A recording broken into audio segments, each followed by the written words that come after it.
So here we go with some external rotation movements, okay? The first thing that I recommend you try is a diamond stretch like this. So you put your legs in kind of a diamond, and you don't want them too close in, and you don't want them too far out, so you want a diamond shape, right? Then you'll notice, depending on how high your knees are, like if your knees are up here, then you might want to roll up a blanket or something like that and place it right underneath the knee, so it doesn't have too much pressure. Sometimes if you have a very thin mat, you'll need another towel right underneath your feet, and you might need it to be like that. So I'd recommend that you make it as comfortable for yourself as possible, and then you fold forward, right? Now how you fold forward will determine whether or not you're getting the movement for the legs behind the head. So what we want to do is fold forward in the hip socket as much as possible. So you fold as far forward as you can, and then let your back be straight as possible, and then you just kind of hang out. And you can do this cold, or if it's very cold where you are, then you might want to warm up, like a little sun salutations or something. And then eventually, you can kind of hang and get all the way down to the ground. Once you're all the way down to the ground, then you know that getting the legs behind the head is really easy. So you can just hang out here. We'll do that together for a little bit. You can breathe as naturally and as freely as possible. I find this really relaxing, but if you're tight in the hips, you might not find it relaxing. So you might need to breathe really intensively. So taking long, deep, resonant breathing will help you find the relaxation. Now, after you've hung out here for a little bit and your hip joints are getting nice and open, what you can do to open them even more is to turn and pivot a little from the side. So you open and then hang out there for a little bit. So now I'm working more a little bit into the right hip joint, so you can just kind of hang all of your weight over that way. When you do this one, it's a little more active. The one in the middle was passive, so you want to suck the belly in and just kind of hang all the way over. And then you'll do the same thing to the other side. Lean over. Keep your pelvis as grounded as possible, sucking in the belly, and then just lean over. This is going to help separate your torso from your thigh, which will give you the space to use the external rotation to go deeper into the posture. And then you can come back to the middle, hang out for a while, and then you can come all the way back up. So that's one nice easy stretch that I like and definitely would recommend for helping you get that external rotation happening. Another good way to test that out is to do the same thing lying on your back. So here you are, if you're lying on your back, then you can come down like this.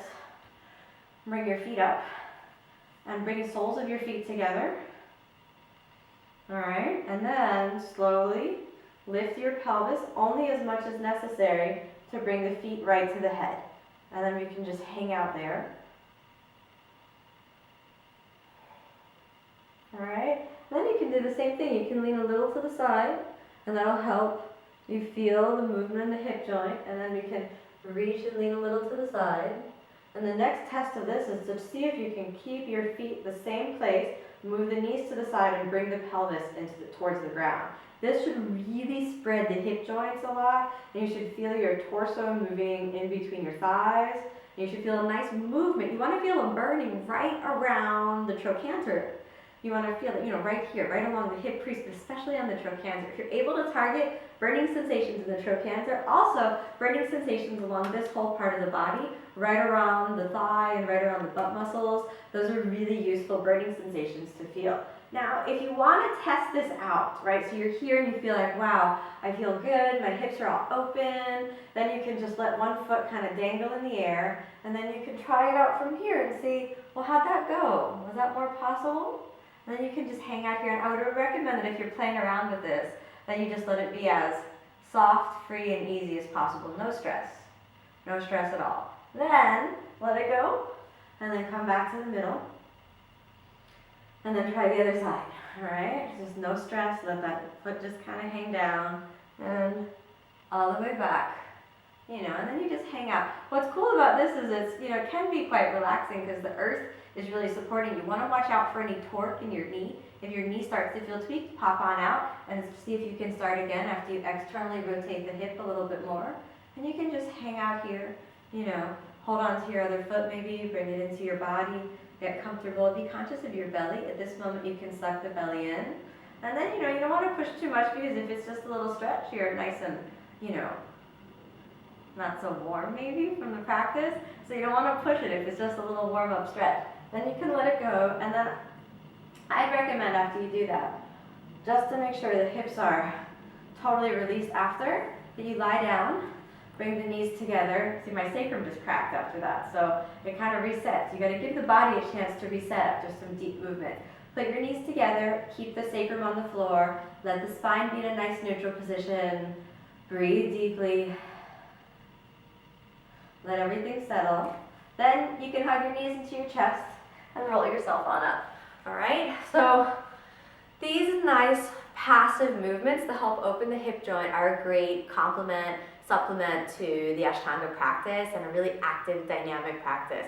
I definitely don't recommend that you combine them. In fact, I'd separate them. So you can do it, before you start the practice, or like I'm doing right now in the afternoon. If you've got nothing to do in the afternoon and you feel like, oh, I want to see if I can get in my hip joints, then you could explore that. The practice is all about, exploring your own body and exploring what's hiding inside of all of the joints. So enjoy the discovery, go in deeply and feel the body from the inside out. That is really the key to awakening and the key to the opening that you're looking for in the posture. Whether or not you get your legs behind your head is really secondary. The primary tool is feeling the body. So if you can feel the hip joint, that's a very advanced body awareness.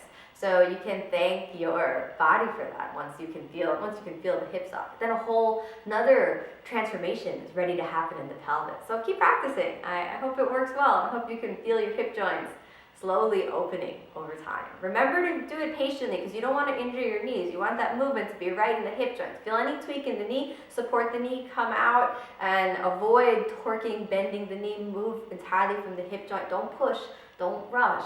Let it take the time it takes. And one day, your hip will open. And when the body opens, it's like this huge release. So hopefully it'll feel very peaceful, very relaxed. Enjoy the journey and keep practicing.